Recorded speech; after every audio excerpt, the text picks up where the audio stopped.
we're going to welcome Pamela Tucker. Thank you. You're welcome. Pamela was raised in North County with interests ranging from ocean fishing and sailing to hiking to the backcountry. She's collected stamps, coins, and kites. I didn't know kites were collectible. I've learned something already. A self-proclaimed mother to all cats. Yes. I bow down to you. I only have one. I am her mother, but has an interest in the broad spectrum of tea, origins, manufacture, and frequent tea tastings. She's been growing African violets for at least 20 years. I've been growing them for 20 minutes. She joined the San Diego County African Violet Society in 2014. She was elected vice president of the group the last 8 years of the club's existence. Sadly, the club has closed. Oh, no. So, Pamela, thank you. I'm glad to be here, and I'm glad all of you have joined us. And we're going to talk a little about African violets today. Ken will change your Tell me screen. when you want to change. Okay, about now would be good. Yeah.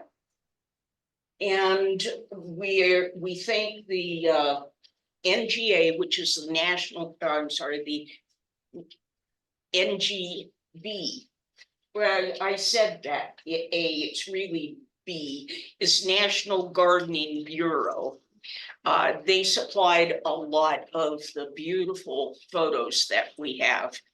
And then we also are thanking Lyndon Lyon Greenhouses in New York. They gave us permission to use any and all of the photos we wanted. So they're really supportive. I like that. Okay, go ahead. And yeah, okay, we did this. Okay, there we are. Okay, origin. The African violet is not part of the real violet family. It's in a family all by itself. It's classified as a generad. And there's the African violet and lots of cousins. The Gloxinia,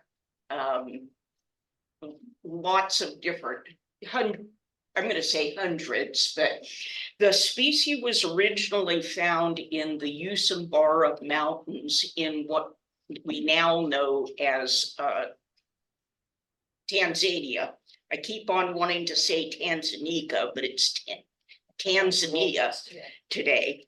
And southeast Kenya is along the coastline. It's fairly low, but then there are mastiffs, mountains that go up inland, and there are cool weather cloud forests up there. And the African violet comes from that area where they're sheltered. They don't have direct sun. It's very humid, so they're found around waterfalls.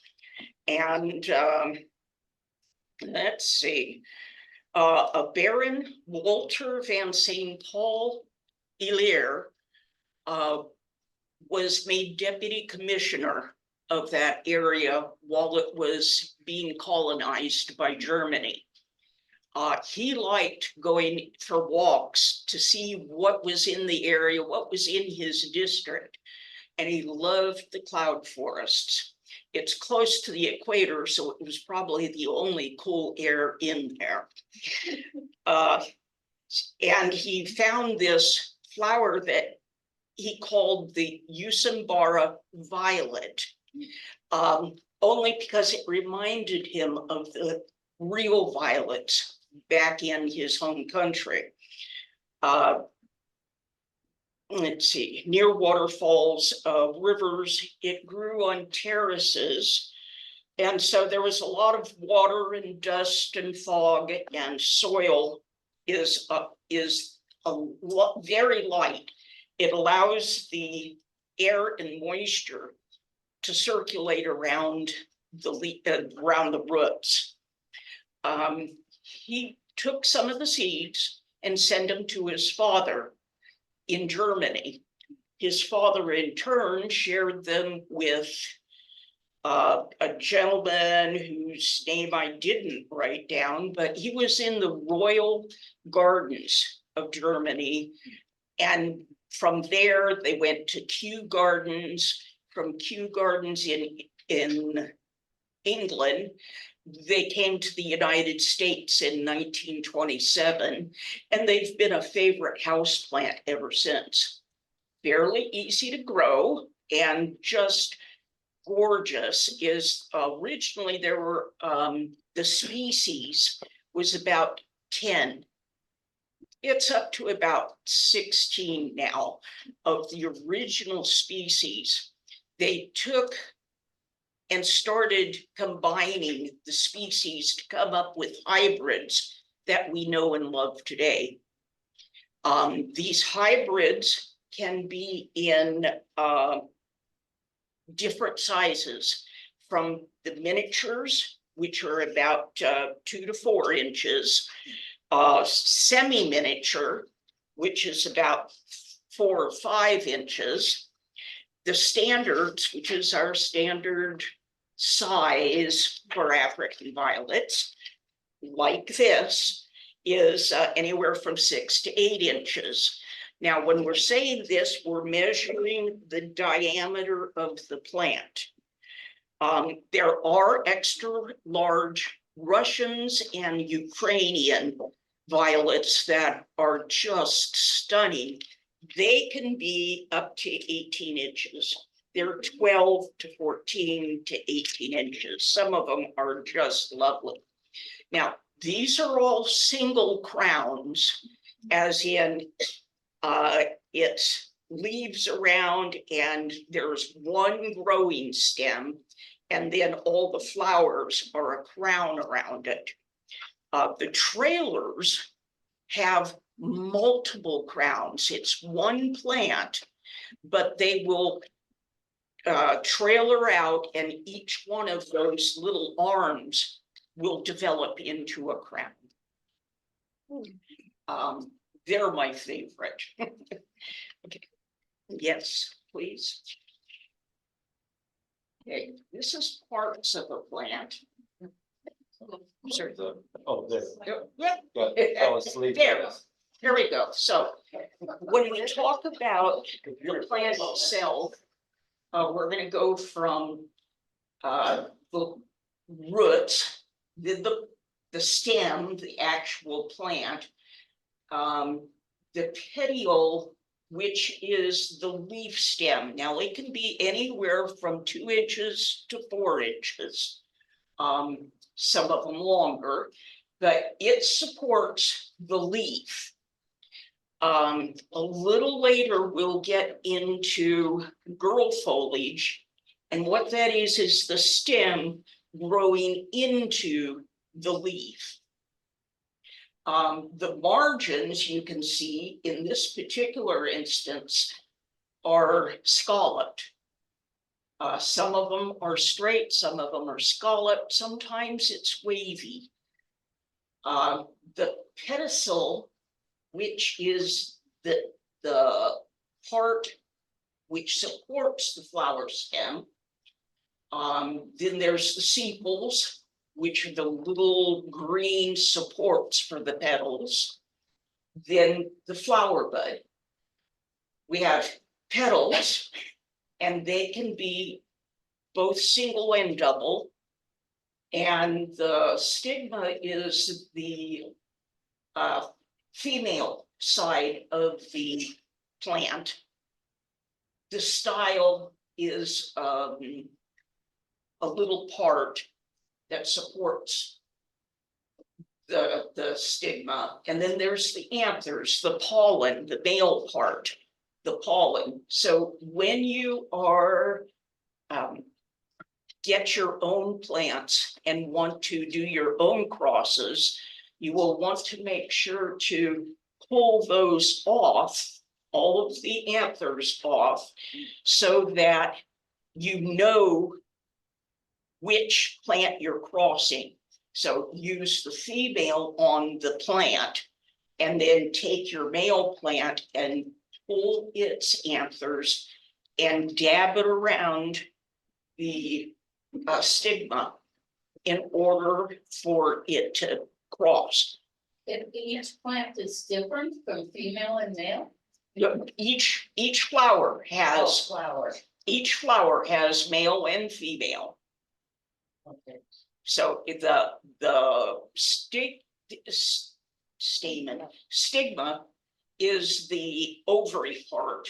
So they typically self-pollinate. Say it again. They typically self-pollinate? Self-pollinate. Self-pollinating. Yes, they are.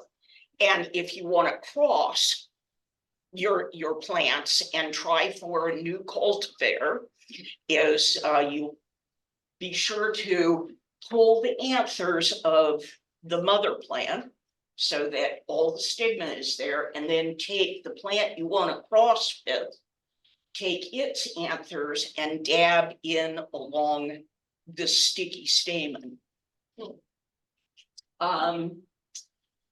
So let's see, and I think we've got that pretty well. Go ahead. These are the leaf types. Now there's plain, which is just an even margin. Then there's the ovate, round. They can come to a point. There's heart-shaped, which I have a lot of. Now this girl lobed it's lobed on the stem side. What that is really the stem growing into the leaf. Everything else that's not like that is boy foliage. So girl foliage is separated out easily. You have serrated edge, which is kind of sharp, then the scalloped, which is just vaguely round, wavy, and then the ruffled are very wavy. Go ahead. And then the leaf colors, you have light greens to dark greens, and then the underside can be different too. They can be almost silvery. Yes, yours are almost a red on the underneath. Yes, so yours would be that one, I think. And so you can have all sorts of different leaves to all of these plants also. Some people grow them just specifically for the leaves, not only for the flowers. Yeah. Go ahead. These are some of the leaves that are shown with the flowers themselves. The honky-tonk blue. The blue is my favorite color. And you can see that the leaf is barely scalloped in there. It's just a real nice shape. The Jolly Devil is a little more scalloped, and you can see that the leaf itself is a little puffy. It's almost quilted. Jolly Prince is a variegated leaf. Variegated is when it goes from light to dark. Max Scorching Sun, you have to be careful with the ones that are extremely variegated like that, because they don't have chlorophyll in the new leaves. So they can't produce the sugar in order to promote the plant to living. As they get older, it grows the chlorophyll. So be very careful with those. And when they come out, it's just the plain leaves, but then they grow into the green so that it can sustain the plant. The shy blue is another variated edge of the leaf. And then we've got the morning star with the very roundy leaves. Go ahead. Yes, aren't they beautiful? The only colors we don't have are a real yellow and a real red. Now, we've got some beautiful burgundies and dark burgundies and dark reds, but not the real bright red like a rose would have. And they're just starting on the yellows. We can get green and white flowers, but they just don't have the vibrant yellow yet. They're working on it. The flower can be two-tone. It can be bicolor. So the two-tone is, some petals are one color and white on the others. The bicolors can be two different colors. They have dark centers, white centers. The thumbprints are so cute. The chimeras. Now, these are really special. Probably won't find them in any grocery store or nursery. You find these through your friends and clubs and maybe Lyndon Lyon and the Violet Barn. Chimeras are two different plant cells. One plant cell is the actual plant and the flower. The second is the striped pinwheel version. When you look at it under a microscope, it really does look different. Chimeras cannot be reproduced by leaf cuttings. They can only be reproduced by taking the bottom of the flower stalk. When it's really thick at the bottom and has two tiny little leaves, those are called peduncles. And then the petiole is the actual flower stalk. The peduncle with the two tiny little leaves, you can cut that, then cut the flowers and buds away and plant that very little peduncle into perlite, your potting mix, whatever you'd like. And that way is the only way to reproduce chimeras. Then we have the colored edges. We have speckled edges. Now you can see that this one has fantasies, all the little spots on the center of the petals. Some of them can be very, very beautiful. The Geneva edge, which is this one right here, has a white outline on all of the edging. That was developed here in LA. Oh, it's a local. The raised edge is often ruffled. Sometimes they're green. And now, of course, I've forgotten the name of the variety, but the ruffled edges can be very unusual on the flower clusters. And each of these flower clusters can be anywhere from 3 to 10 little buds and flowers on the same stalk. The shapes of the blossoms, these are the stars.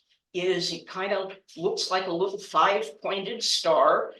Can either be single with the single petals or double like the first one is. You can see that it's double, a semi-double really. The leaf is dark green. It's almost quilted. It's very thick and fleshy. And you can see the scalloped edge on it. This one over here is really lion's fireworks. And you can see the fantasy petals on it. Sometimes the petal itself is sparkly in the light. So you have not only the purple edging, the little blue dots all over, but also the white sparkles in the actual petal itself. Right. This is a shape of bell-shaped flowers. excellent picture is, I'm not very good at growing these. A lot of these are semi-miniatures and miniatures. Look at that Um, quarter. That's tiny. Go ahead. Look at the quarter, it's tiny. Yes, They grow them in thimbles. yes, Unbelievable. Wow. yes. And they can get even small. There are actually micro minis. Yes. They're very ticklish. You have to be very careful. Start with the standards and the semi-miniatures. Yes, those are bell shaped. Okay, sir.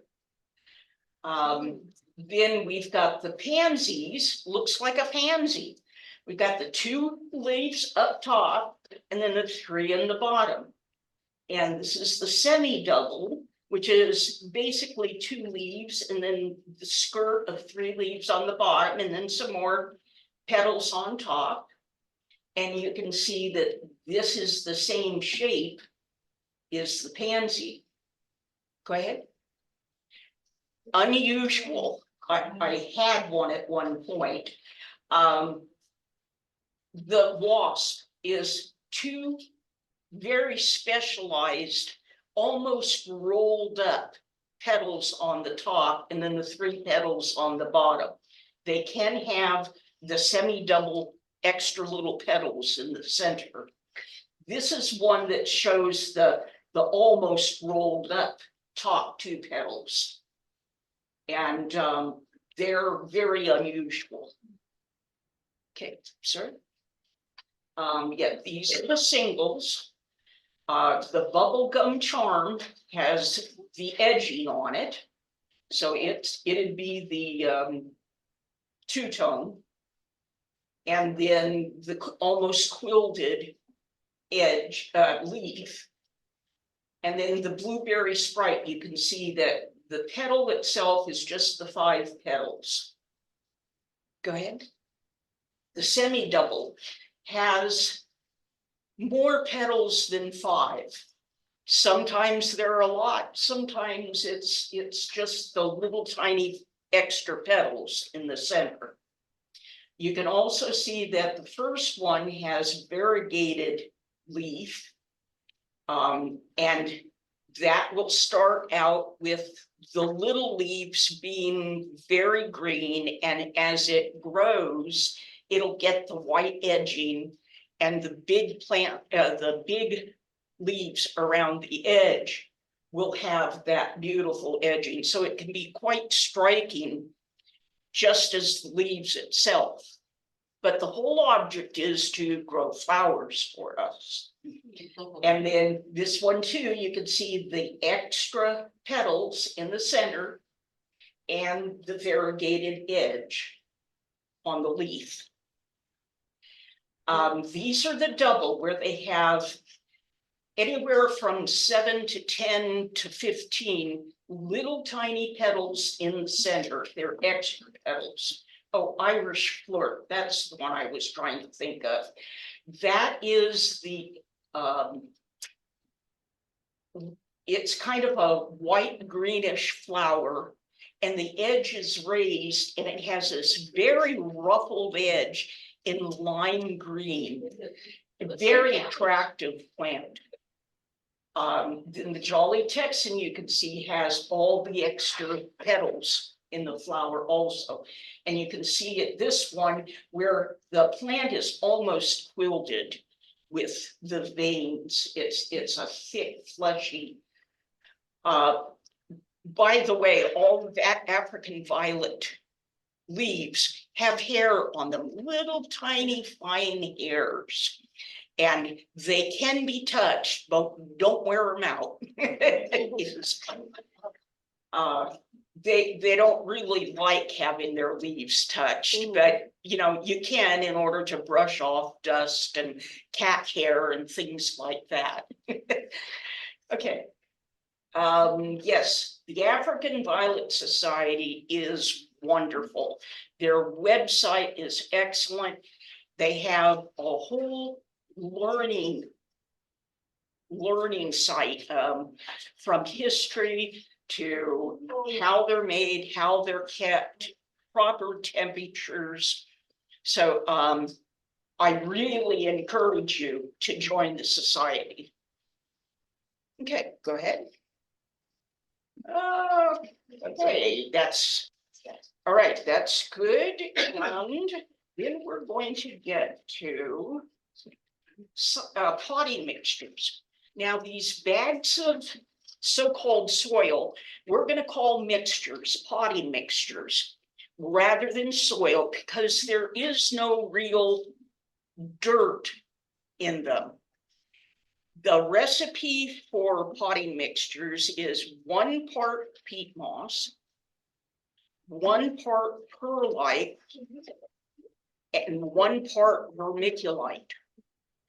Now, the peat moss can be very, very fine.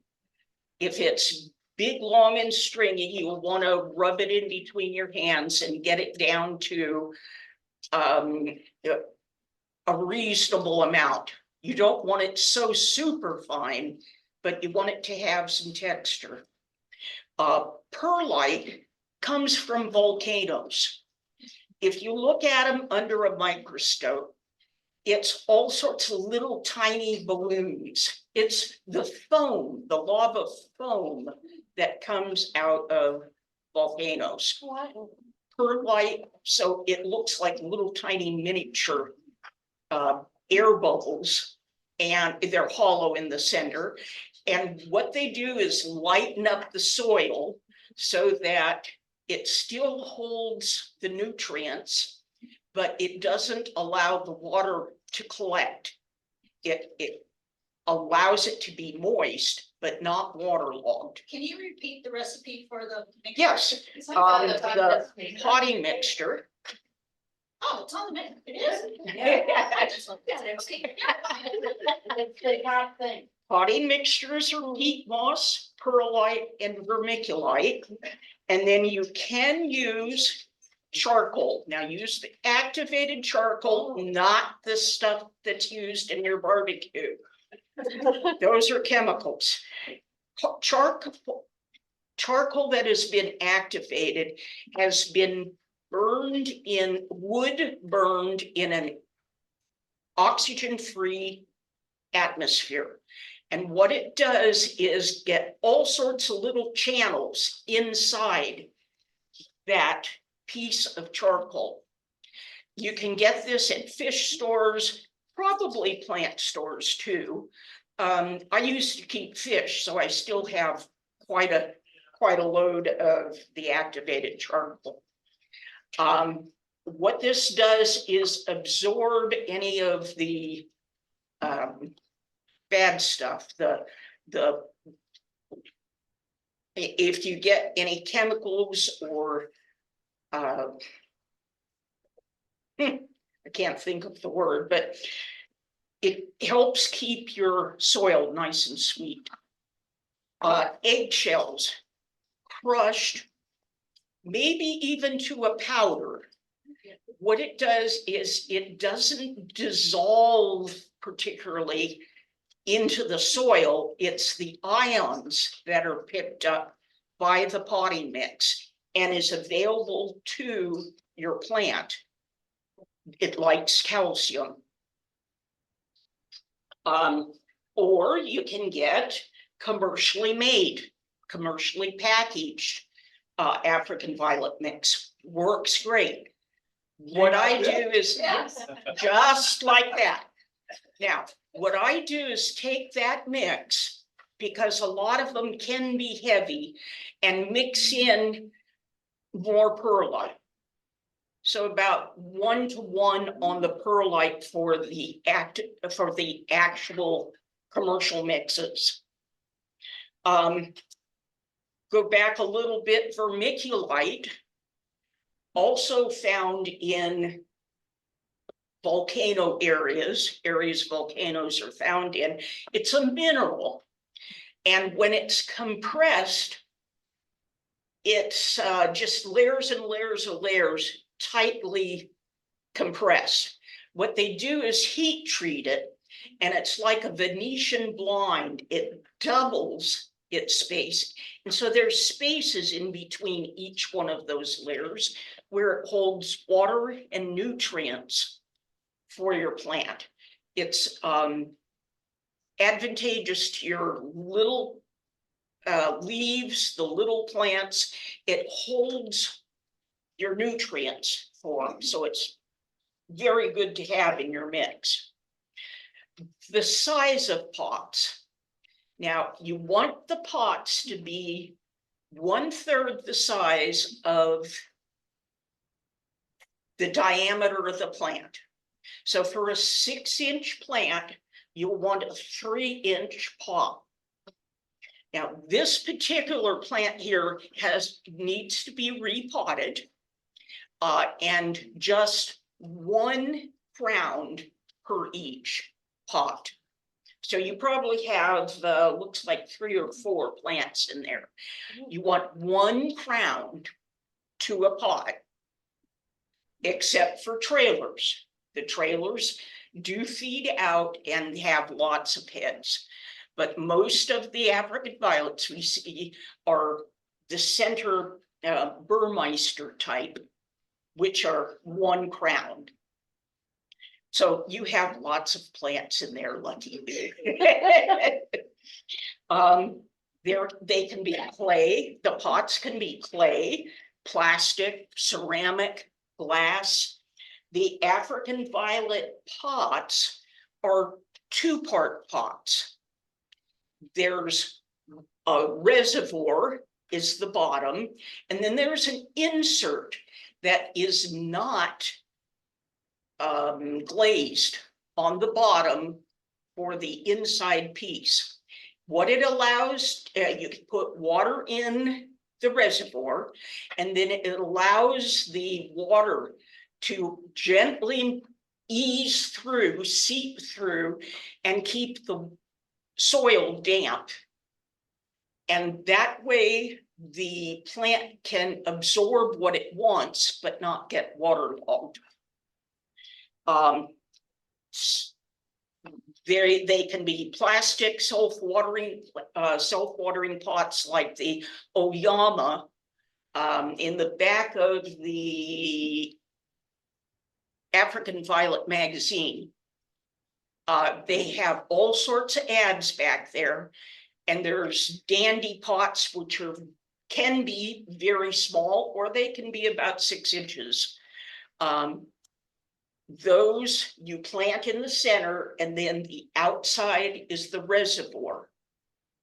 I tease about one girlfriend's plants is she goes on all these world cruises, and I tease that her plants, the reservoir is a 5-gallon bucket. It's not, they're only about quart size, but she goes on all these tours for weeks, and her plants are just fine when they get back. Let's see. Watering. Watering can be from the top. You have to be very careful and not get the crowns wet. The leaves can be gotten wet if you dry them off with a piece of tissue. Do not get the crown, the actual growing piece, wet. There's too much chance for it to mildew, and then it's the demise of your plant. And if that happens, take the leaves and start new plants. It can be bottom watered, is you get a little 9 by 13 pan, put about 1 inch of water in it, and put all your plants in for a half hour. Let them absorb whatever they'd like, and then pour the rest of the water out and let them drain in that same pan. They like to be moist. They abhor their roots being wet. They do not, it turns into root rot and the demise of your plant. So go ahead and now most of us in the club wick watered. We put the plant, when you repot this, you might want to think about in your little pots, your little 2 to 4 inch pots, is put a piece of yarn, and it has to be acrylic yarn, no organic stuff, because that introduces cooties, bacteria, and it'll rot. And then the rot spreads to the soil, and the soil spreads to the plant So not. and the demise. Not So- cotton cord? No, Wow. no cotton, no wool. Okay, that's what Is acrylic yarn. For the very tiny plants, 1 or 2 strands is plenty. For the very tiny, the miniatures, is just 1 yarn. About 6 or 8 inches, put half of it through the pot, leave the other half dangling out of the top. Put in some perlite, then a little bit of soil, then your pot, your plant, and wind the top half of the cord around the roots of your plant, and then more soil up to the top. And your wicks have to be wet when you do this. What that does is siphon water from the reservoir up to the roots of the plant, and it waters itself. That way you don't have to top water or bottom water the little reservoir. You can put in your fertilized water and it feeds itself. It's almost Pamela proof. So, good stuff. Then when you do have all the little pots and your plantlets are very tender, put an upside down baggie with the corners clipped over the plant and rubber band it to the pot itself. It creates its own little greenhouse. The little holes in the plastic allow it to breathe. So it can take the carbon dioxide in, turn it into sugar from the photosynthesis, and expel the oxygen. And leave it that way for about 3 or 4 weeks. And then you can take the little plastic bag off. And it helps all the baby plants turn into bigger plants. When you repot things, if it has roots, you don't need to make it its own little greenhouse. It has roots already. But the little tiny plants, or the spurs, sports, the little sucker plants don't have roots yet. So when you plant those, when you take them off the main plant and plant them in your little tiny pots, do use the baggy greenhouse area. Okay, types of water, that's important, especially here in the England County. Back east, they have acid water, neutral water, and out here in the west, because it comes all the way across the desert, it has very alkaline water. I live in Escondido, and when I did a little experiment testing all the waters of the various local towns, Escondido was the highest, and I've seen it as high as 11. Acidity starts at the neutral is at 7. Below neutral is acid. Above neutral is alkali, base. your plants, in order to pull up all the nutrients and the fertilizers, like the soil acidity about 6.2 to 6.7, 5 or 7, you know, somewhere in there. It's just a little bit on the acid side.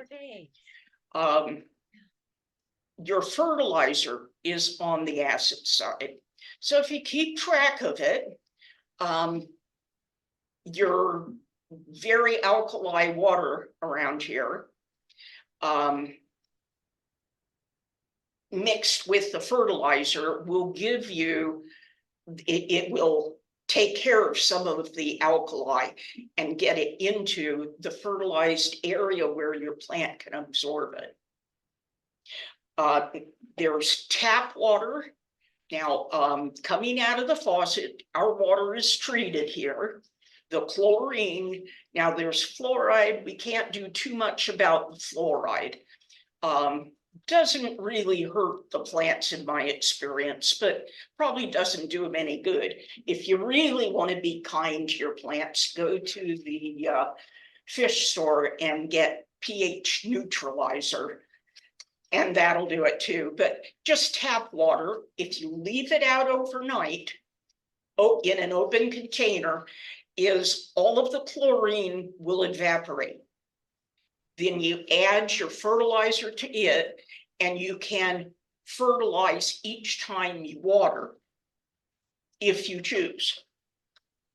Spring water out of the grocery store is great. It has all of the minerals in it. Do not use distilled water. Distilled water is water that's been distilled, and the product has no chemicals, no minerals. It's got nothing in it for your plant. By adding fertilizer, it's just the fertilizer that actually feeds your plant. Okay, so we talked about acidity a little bit. Yes. What about filtered water? Filtered water would be fine as long as it is not soft water, your household softened water. But like my Brita pitcher. You can use your tap water, but it can't be softened water. Softened water goes through a salt process. But a Okay. filter. You don't want that. Filtered Is African violets do not like salt. They don't like sunlight, and they don't like salt. So use spring water. Or let's see, you said your house is on soft water, so you don't want to use softened No, water. I filter my water. Filtering is fine. You know, that's fine. That takes some of the contaminants out, but leaves the minerals. The minerals is what your plant wants, all of the little tiny fine. Yes. I have a whole house filtering system. But it has charcoal in the main tank with that, because I've been watering my violets with them and nothing. Perfect. That's perfect. That's fine. The charcoal you're using is either fish or horticulture charcoal. Don't use the Kingsman barbecue briquettes. Now, let's see, acidity, we touched on that. Hardness, because our water comes open faced through the desert, it has lots of calcium ions in it. Like I said, is Escondido, I've seen up to 11. So test it every once in a while. You don't have to test it all the time, but in the summer, occasionally they'll put things in the water that make it really hard. So, you know, cut it with spring water or cut it with distilled water, you know, make it water that's about 7 on the hardness scale. Temperature of the water is critical. It doesn't like cold water and they don't like hot water. They like room temperature, 72 to 75-degree water. If you chill them down with 65-degree water, they're not going to like that very much. So get it room temperature. Okay, then fertilizer. Lots of different fertilizers out there for African violets. Is you got to make sure that it's specifically for African violets. Now, also, Miracle-Gro not only has specific fertilizer for African violets, the other regular Miracle-Gro for your roses and garden and lawns is all right also. The main thing you have to look for is urea in the fertilizer. No urea.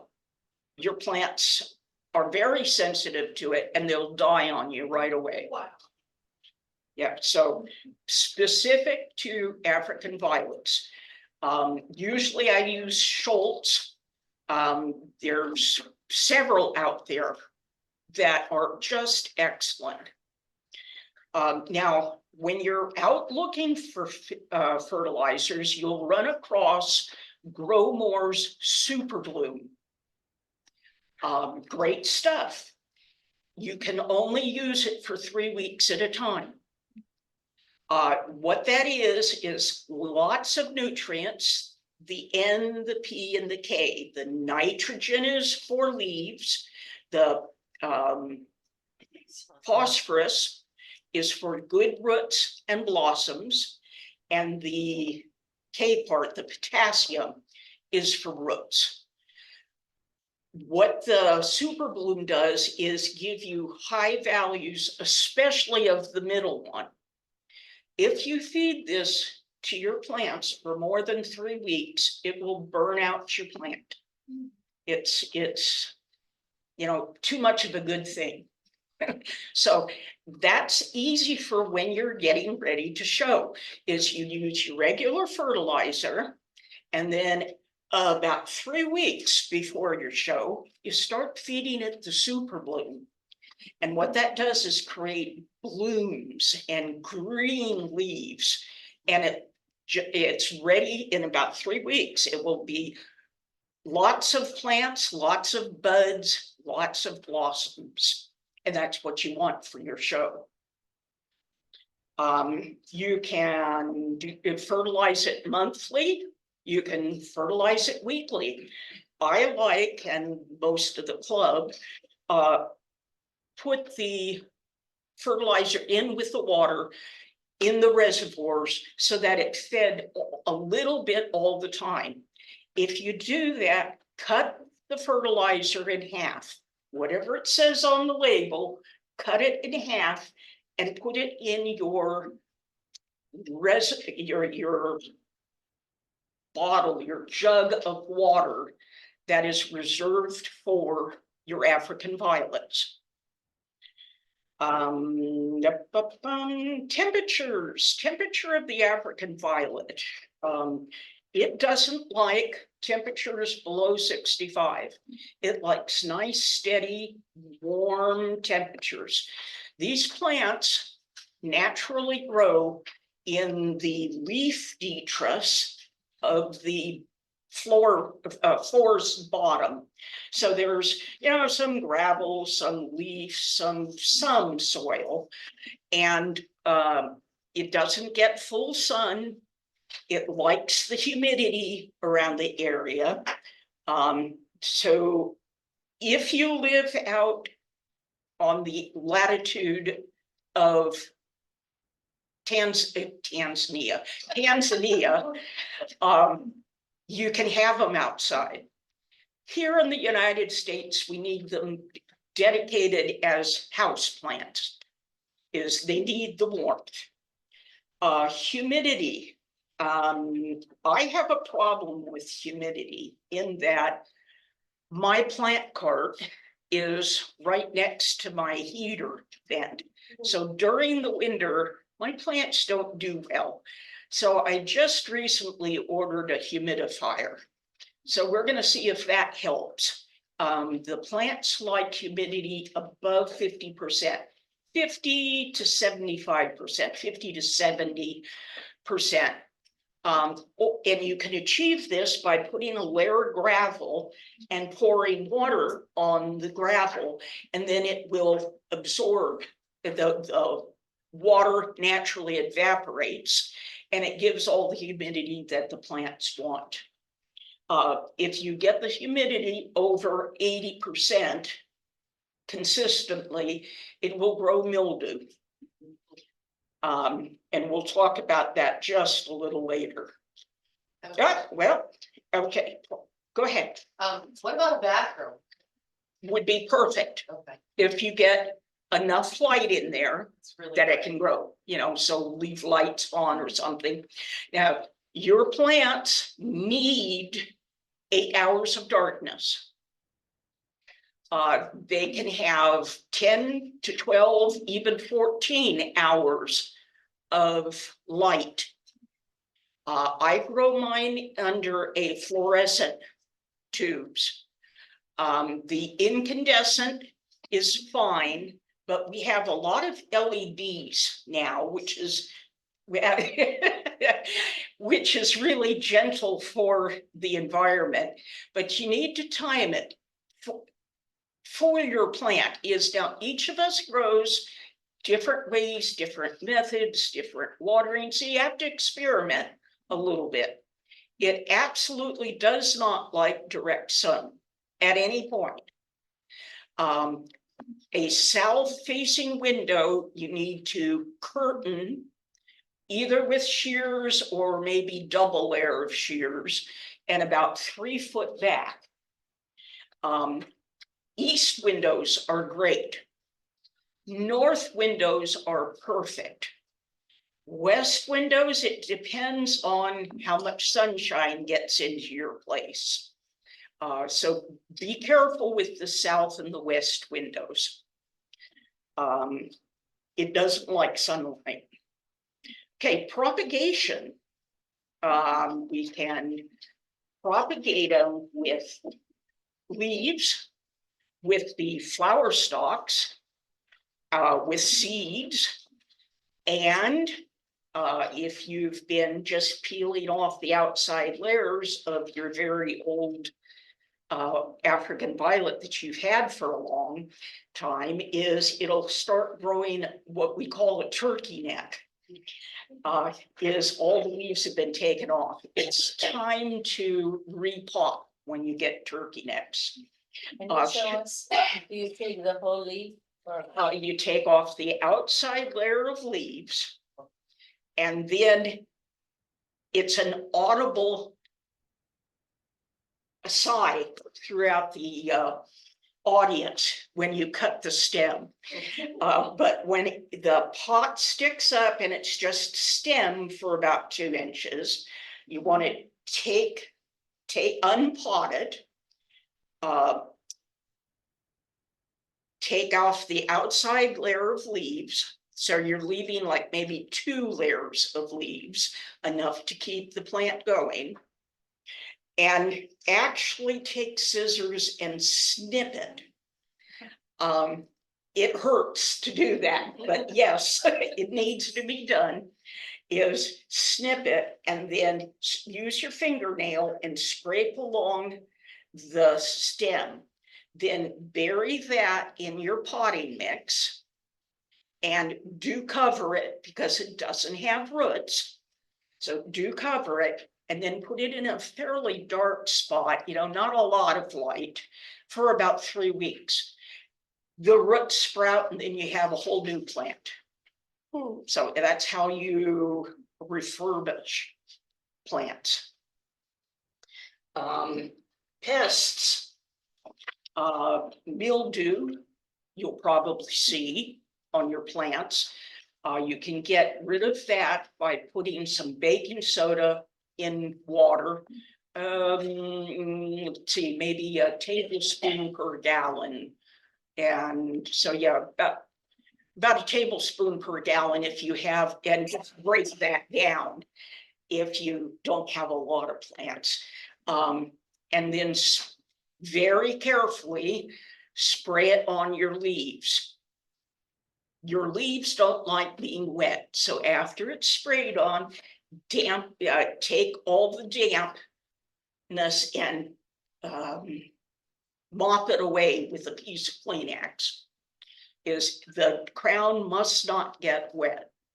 And that puts a little coating of baking soda on it. Mildew doesn't like the alkali baking soda, and it goes away. Mealybugs are something else you might see. Mealybugs are little tiny bugs that look like pieces of cotton. They can either be on the plant, on the stems, on the nodes, or there can be soil mealybugs. Either way, if you just have one or two of them, take a Q-tip, dip it in rubbing alcohol, and just one at a time, pull them off. If you have a lot of them, we'll need to treat it with neem oil. Thrips. Southern California, I think, is thrip capital of the United States. Thrips are little tiny insects, the size of fine threads, you know, a micrometer long or so, and very tiny. If you're in California and have rose bushes outside, don't bring those lovely cut roses into where your African violets are. If you get thrips in your African violets, you might as well start over. Oh, no. You can try the neem, but it's not been really successful. Yes. That's what I was gonna ask. If you've got a plant inside your house, Yes, where are these bugs coming from? outside. How do they get in your house? They come with the flowers. They're in the stamen and petals and around the calyxes of your roses. Okay, so like you're not bringing, okay, so if you don't bring your roses in and you're just like, I bring this kid home and he's You're in my fine. house, how does he get these different kinds of bugs you're talking about? If you're in your house? They came through my screens.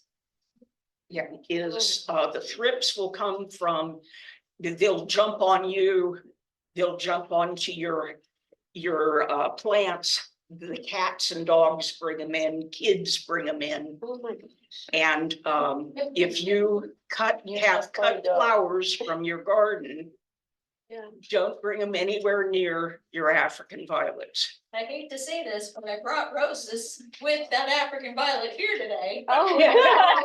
Sorry. Thanks, Karen. Nobody's how I think it is. So just be careful. The best way to get rid of that, of course, is precautions, but neem oil is sold in the home garden centers. Neem oil, NEEM oil. What it is oil from the neem tree that grows in Asia, particularly India. The buggies here didn't grow up with neem oil and neem trees, so they don't like the taste of it and they leave. So gently spray neem oil on there, don't get the crowns wet, and your buggies will dissipate, mostly die off. This fell off, you know, was broken off. Okay. Can you do a leaf? You can do a leaf. When you get home, is cut the bottom of the leaf 1/4 of an inch and put it in the soil, perlite, potting mix, whatever you'd like, Or take toothpicks and suspend it over water so that the leaf is just in the water. You know, so it's right at the surface of the water, Oh, and it will grow roots. And then you have you're gonna get another it. plant I'm gonna try. Cut it off. at the stem side. At the stem side, the part that, yeah, that side, okay. Cut that off so that there's all new little surface area. And put it in the perlite or the potting mix. And then water it, put a little tent over it, the little baggy tent. And just watch it for about 3 weeks, water it so that it's moist, not waterlogged. Put a tent over it and then wait for about 3 or 4 weeks and it will grow roots. But don't cut the leaf, no, don't cut it straight across. Yeah, you can, Oh, okay, you can. so the roots will grow from there. That, Can yes, we use it grows rooting from, media? Rooting, say it again, can we use rooting, rooting compound? Yes, however, these are very delicate plants. They root very easily. Rooting compound is for woody plants. Is with the African violets, you don't need rooting compound. It's too many hormones and it eats the plant. Yeah, so no, is you can suspend it over water, it'll grow roots, suspend it in these. in 3 weeks? You have to speak up, I'm sorry. In 3 weeks? In 3 weeks, it should be 3 or 4 weeks, should be growing roots, and then you can put it out with the rest of your plants. Yes. Let's see, yeah, so the neem oil, good stuff. Where to buy? The club, when it was a club, had a very special grower that would support us. He's only wholesale, so I can't send you to him. However, his plants are in Anderson Nursery and Green Thumb. The Green Thumb Nursery in San Marcos. San Marcos, and Anderson Nurseries. And your membership gets you 10% off that. I can't hear. Them? Yes. Yeah. Green Thumb, you get a discount, yes, Yeah. yeah, Okay. yes. Now online, the 2 favorite spots for me are the Violet Barn. He's got all kinds of violets, from little tiny miniatures to the very big standards. Rob does all of the fantasy, the ones with all the purple speckles. He does all the fantasy, and his wife, Ma Robinson, does all of the standards. And the names Rob comes up with for his plants, they're just wonderful. It's fun to read the list. Lyndon Lyon Greenhouses out of New York are excellent. And they have all the Santa Paula cousins, the African violet cousins, Streptococcus, the Colmanea, Gloxinia. They have, about 10 or 12 very popular cousins. Amazon.com. In Amazon, you can get almost anything you want in 2 days. And then Etsy, I saw, had collections. Some of these are named, some of them are not. If they're not named, or you don't know for sure that that's the name of the plant, then it's called a no ID. No, N-O, and ID. So for noids. Yeah. And then, of course, your friends and neighbors and clubs and things like that is, you share with your best friend one of the leaves and let them She's throw already it out. put a claim on it. I am so nice, I was gonna have half of it. Said it has 4 plants. The best website, I think, above all that you should visit is the African Violet Society of America.org. They're based down in Texas, and it's a phenomenal site to visit. And then down at the bottom, we've got 3 or 4 books there that are excellent. Joyce Stork, You Can Grow African Violets, excellent book. Pat Hancock, we mentioned one of that, it's Grow to Show. Melvin Roby, African Violets and Back to the Basics, and he does that book in a question answer format. So it's really interesting to read. Joan Hill and Gwen Goodship wrote African Violets, The Complete Guide. Very good book. And Clemens Tony, The African Violet Handbook. Those are my favorite books. Okay, and we're going to throw this open to questions. What kind of questions do you have?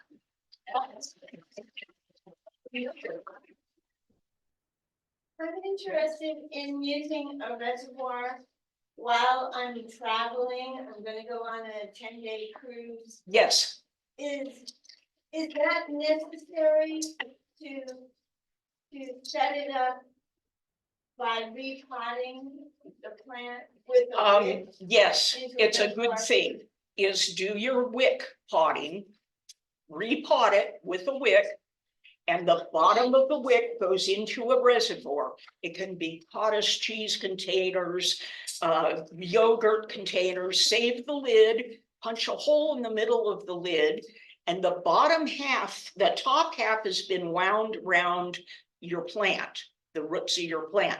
The bottom half goes through the hole and into water in the reservoir. And that's the best way to travel and still have your plants when you come back. Okay. You can also hire me.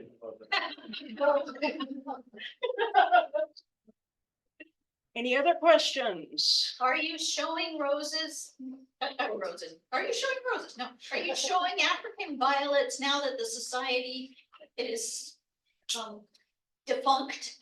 Yeah, no, I'm not. Okay. I have, I went on vacation, repotted a lot of mine, and mine are not up to showing yet. That's why I didn't bring any in.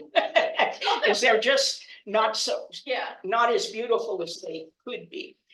There used to be, and I don't know if it is yet, the Orange Coast Botanical Gardens used to every year, March-ish, about that year, had all of the violet clubs in LA and Orange County come and show their violets. That went away with the pandemic. I don't think they started up again. Over half of the clubs that were in Orange County have folded. Our club made it through the pandemic barely, but then we lost members until it was the 4 of us officers were more interested in the club than members were. So we folded. Yes. If anybody's interested in showing their violets, I do a lot of plant shows. There's a place for all violets, potted house plants, and all your standard flower shows that are held in San Diego County. Okay, and where is this flower show? If you go to California Gardens Incorporated, Okay, Like, we just had one in Poway a month or so ago. They're all over the county. Every garden club in the county has a flower show every year. wonderful. Yes, so I mean, you can Wonderful. still, it's not. So there just are violets, still but there's opportunities. Standard flower shows, yes. Delightful. Yeah. Temecula and just. Vista just had theirs, yeah. Yeah, we'll keep the conversation going, except I do want to say, Julie brought cuttings to give away, and they're out that door. And Susie is selling her art over in the lobby. And I have Herb of the Year books with the recipes for the salad and the compost tea for people. But, so there's The stuff, that- Prices are, the books, the books are, the books are $15 each. okay, So there's stuff for you to do, before you leave. And, come up and ask any questions. asking questions, and thank you everyone so Thank you. much. Thank you. Thank you for having me.